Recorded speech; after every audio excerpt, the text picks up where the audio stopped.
Element yateje imvururu mu Budage. Abantu ntibari kuvuga rumwe ko ibi bintu byabaye. Ku mugoroba washize nibwo hari kuri Noheli, nibwo abantu bari biteze ko Element aza kubaririmbira mu gitaramo cyabereye ahitwa Hannover mu Budage.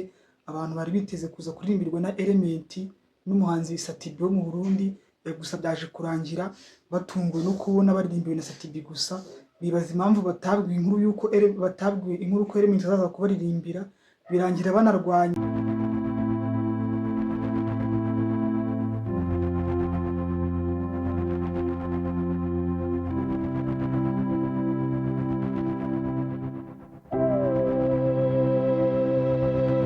Bafatanye mu mashingu n'abateguye ibitaramo babaza impamvu batabwiye ko Element atari buze. Abantu imvururu ziraba, abantu ibintu birakara. Gusa Element yaje kunyura ku rukuta rwe rwa Instagram abwira abantu ko impamvu atagiye mwa kiriya gitaramo, ibyangombwa yari yabibuze, ko abantu bagomba kubitanga, bagombaga kumuha ibyangombwa bari bagiye mu biruhuko bya Noheli. Ahera anasaba imbabazi ko ibintu bitazongera, anabihanganisha ko mu minsi iri imbere mikeya agomba gusubirayo akabakora igitaramo bari biteze.